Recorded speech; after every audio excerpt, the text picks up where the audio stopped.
Hello guys, and welcome back to the STPL. My name is Kix, and joining me is Rapid. Hi. And we are going to see our second game, which is actually going to be our third game. It's been an hour nearly, and we've only seen one game, or two games technically. But either way, hopefully this game will be a little bit more exciting. It's certainly a more even matchup, and it is on a more normal map as well. So let's head on and introduce our players. And if you've just seen like this black thing move out the screen, that was my cat who was laying in front of me. She did lay on the floor a little bit before as well, but I kicked her by accident, so she got fed up. But here we go. Let's go on to the overlay. And let's have a look at who we've got. So for Net Wars, it's going to be Zero. You may know him as the host and caster, as well as organizer of the Bombastic Star League, among other events as well with the BSL name. And he is a Polish Zerg and a very good player at that. He did go 5 for 1 last round and did a very, very strong showing for his team. Was one of the main linchpins of his team making third last season. And currently he's up 2-0 against his opponent's race, which in this case is going to be fighting for Clan Revolution. It's going to be InDi. Now InDi, I'm almost certain, played last round, but I think he was playing for a different team, so therefore his stats are not showing. But he is currently 1 down in this round so far. Zero is actually on his debut game, so it should be cool to see how InDi's Protoss stacks up against Zero's Zerg here on Triathlon. Now Triathlon, if you didn't see our series before, is a 3-player map. There is like an in-base natural with gas that you can take by going through. You can just about make them out on the map, like the invisible eggs that are currently cloaked by an arbiter, and there is your normal natural as well. So oftentimes you do see Protoss players going for their natural in that third base, like the in-base natural, and taking their third for their natural. But we'll have to move on to the game to see exactly how that's gonna go. So let's move on over there.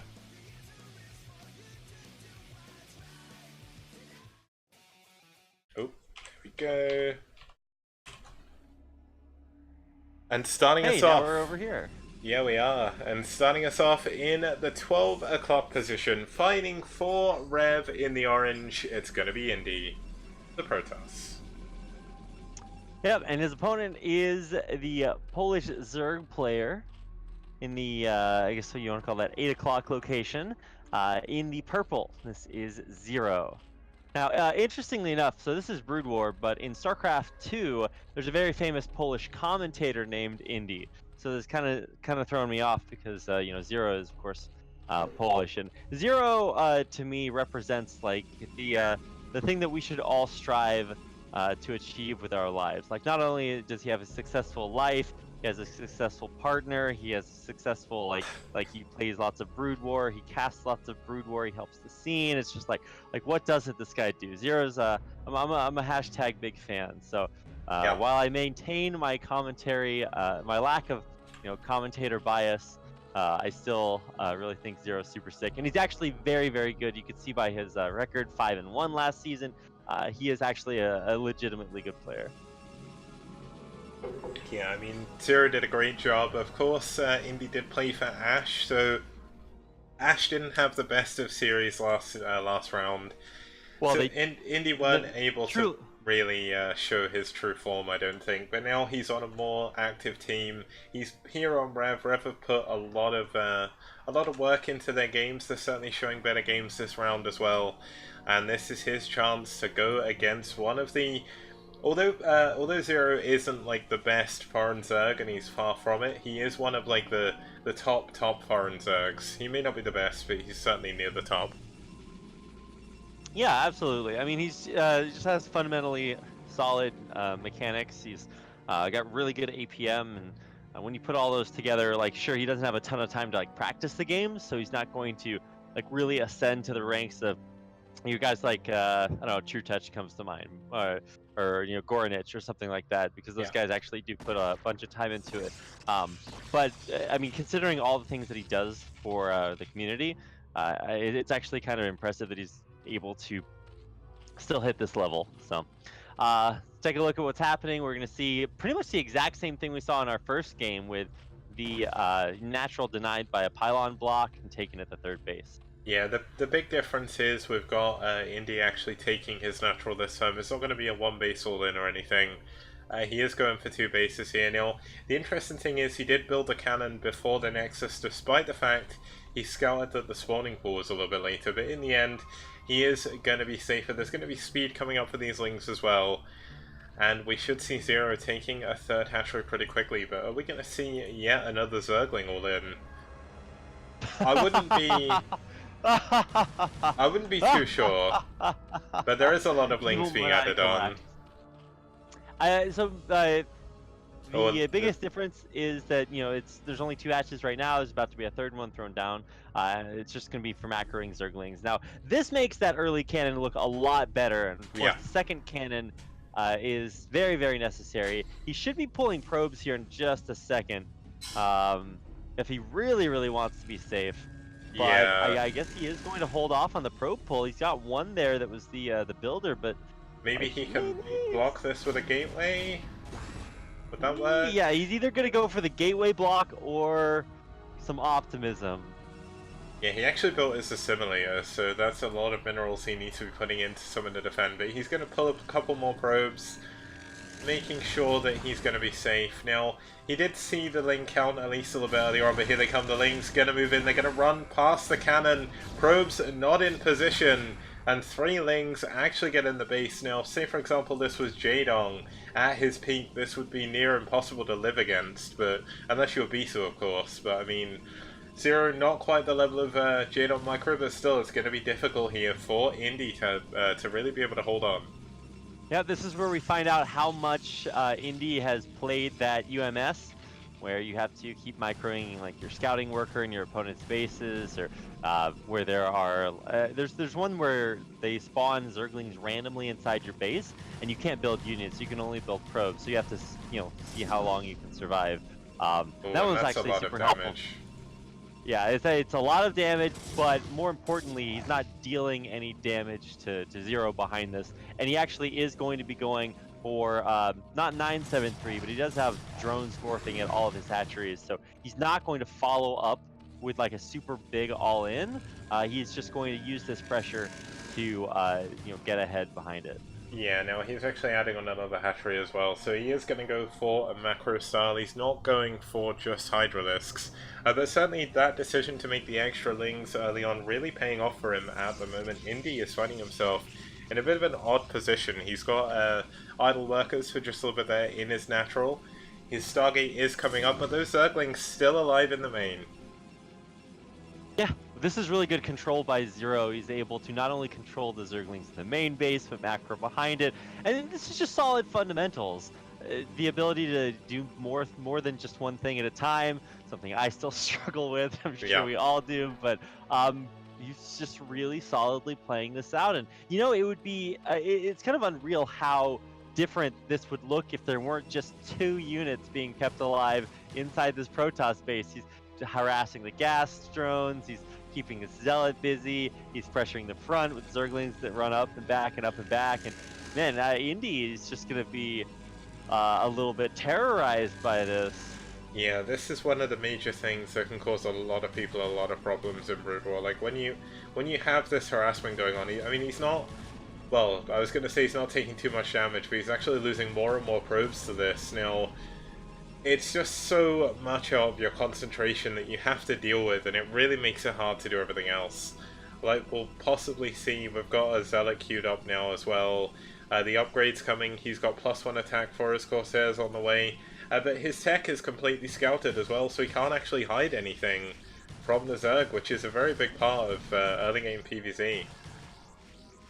Yeah, and I think at this point you really just have to go for some super standard straight up build. Don't try, random DTs somewhere. Just get some Corsairs out, push out the Overlords, and at least try to reclaim some semblance of your base. Like, I mean, I know he only has 1 gateway at this point, but you do need to find a way to not only get the Zerglings out, but start to progress your tech, because that's exactly what the Zerg player is going to be doing. I mean, we already have the lair out. We should be maybe even seeing a hive soon if he wants to go for that. But I think he is actually just going to macro out a ton of hydras and kick the front door in. Yeah, this could be quite dangerous. The Zerglings have finally been cleaned up in the main. He's going to be feeling good about that. But with his Corsairs being chased around by the Hydralisks, I mean, one good thing for him is he does know what's coming his way now. He's seen the tech. He saw the 5th hatchery in the third base there. And he's going to go and see the lair in the main. So, InDi, while he is a little bit further behind than he would normally be, he's still doing a fairly good job. He's maintained a supply lead against the Zerg player, which when the Zerg player is building a lot of units isn't that easy to do when you're just on one gateway. But he's done a decent job macroing his probes until now, so he is starting to get his saturation back up in his main. Yeah, I mean, that's good. The biggest problem for me is that, that I see out of this is that the Protoss player still A, only has 2 cannons, now the 3rd one on the way, and B, has no units other than these zealots at the front, and I don't believe, do they have, no, zealot speed is not done. I think it'll be done soon, but not before these hydras hit. Yeah, and this is going to be a bit dangerous now. The hydras do run into a cannon, do get taken down. It looks like +1 attack has just finished, so that's going to be a benefit when speed is done as well. He's going to go into double gateway behind this. His Templar Archive's coming up as well, so this is pretty much going to be a race against time for InDi and a race against time for Zero as well. Zero has a very specific timing he can hit, but InDi's doing a pretty good job keeping Zero's Overlord count down, and that makes it very difficult for Zero to really make too many Hydralisks.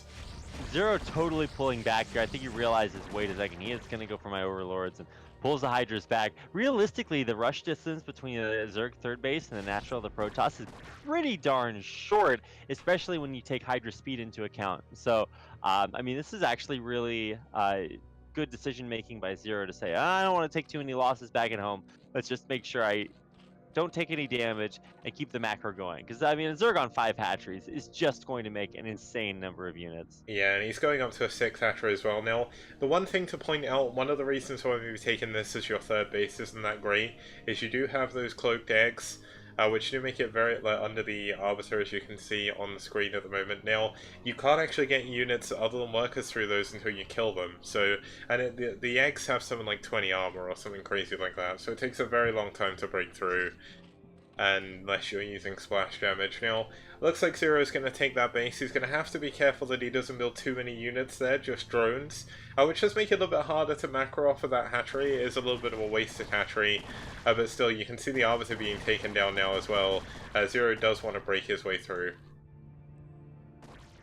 Yeah, he will take that down eventually. It's going to be a little bit annoying, but he'll get there. And the idea is that the Zerg is continuing to expand. For Protoss, especially when you've taken this much pressure early on, you've had to build all those cannons and kind of clog up your way out of the base, it does become a little bit difficult to get out onto the map and take a base of your own. You generally kind of don't want to take this back base because you're expanding towards the Zerg player, but it is essentially an island, so that is where he's going to go. So at least by ground, that will not be very easy to harass. But if Mutas come out off of a tech switch or something, it's going to be super vulnerable. Yep, now Storm is complete. We have the Robo coming on as well. He's got 6 gateways and adding up to his 3rd base, and InDi is doing all the right moves here to move his way back into this game if he can.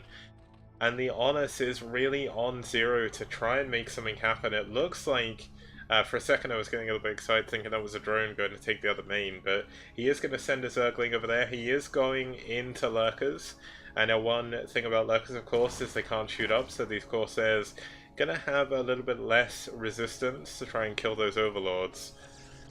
But InDi doing a pretty good job still. Yeah, that's true. I mean, really not a whole lot has happened. It was a little bit tense at the early game when a bunch of Hydras were coming out, but Zero made the choice I see almost no Zerg players make, and that is to stay safe and pull back and make sure he was able to defend against that Corsair count, and I was like, well, wow, that's just really conscientious. We're going to play a longer game and really see who truly can go the distance. And so this is round 2 for Zero now that he has Lurkers. Of course, there's no Darkstorm. He hasn't hit that tech yet, but he is going to really have a good shot at cracking through this front. I think that may be kind of a blessing in disguise for InDi, because it does allow him the opportunity to run his units back out. But I don't know, he's got Storm up and everything, so this should be easy to hold. Yeah, I think Zero's more going for that contain. You can see spread his lurkers very, very well against the storms, so it's going to be a lot harder for InDi to really break out. Now, contains in PvZ, they are very good, but they can break out eventually. Now, of course, you can run into a situation like we saw Tech do the other week, where you just stay in your own base a little bit too long. But of course, he is going to be able to get his third base here. This is going to allow him to get that gas. Now, this is a smaller gas than normal, but it's actually a lot bigger. It's double the size of the gas that was Zero's third base, so Zero's actually depleted that gas already. That's only 1,000. So InDi is going to have the gas advantage moving forward just for a little bit until this real third base kicks in. Yeah, it's a good point. Zero hasn't actually taken the gas at his fourth base, so that's kind of interesting. But yeah, mining off of a depleted gas geyser, that definitely feels bad. Those drones are not worth a whole lot, but yeah, I don't know why he hasn't taken that gas at his third. He's also got double Evo chamber, but he's not actually upgrading attack again, which is kind of strange. But he doesn't have Hive, of course, at the moment. And yes, he does. It just finished. So I believe that's actually Overlord drop. I can never remember. Yeah, he's getting crackling drops coming up soon. Maybe as a way to prevent or to harass this third base, but I mean, you could easily just see it as a way to run into this big open area in the main. There is a Dragoon and the Corsair scouting, so that'd be a little bit difficult. So either way, it's kind of an interesting route to go. I always feel better about. Oh wow, that's 6 Storm actually damaged almost all the Hydras. Yeah, he gets one of the lurkers as well. Zero, a little bit too eager to move in and do damage, and you can see that Assassin Zealot running out, getting that punch, moving back again. He is getting a war medal back in Aya. When we make Assassin's Creed StarCraft Edition, that guy is going to be the main character. I must admit, like, PvZ, like, when I first started playing the game, because I was Terran, this matchup really didn't interest me, but you get moments like that which you just... If Terran tried to do that with a single Marine, the Marine would just die, you know? It's, like, kind of interesting that, Hydras can... Oh, sorry, Zealots can do that. It's really cool, though. It's like, really fun to see. That in single numbers, when you compare base units, the Zealot just kills everything. It's just not even fair. Ooh, but when the you Observer goes down. Oh, both of them do. Yeah, that's a big pickoff. So now he's gonna have to guess the location of the lurkers, and sure, he has a bunch of storms here. Actually, does he though? Yeah, I guess he does have a bunch of High Templar. Okay, so that's actually super scary. Yeah. He will be able to push out just storming the lurkers now and again, and eventually, I mean, this is gonna be a scary army for Zero to deal with. Now, interestingly, Zero is building another 2 macro hatcheries in the middle of the map. Unfortunately, what a great storm, actually getting 2 lurkers for the price of 1. And Zero is finally going to take this other main, but these 2 macro hatches in the middle, I mean, eventually, when we do see the Protoss player break out, he's actually got 3 Evo chambers in the middle of the map. Now, we saw one of the Protoss players the other day make this when he built his carrier tech in the middle of the map against a Terran. I believe that was actually Media. What a great storm on the Zerglings. But is this going to bite Zero in the backside here, as InDi is slowly starting to break out?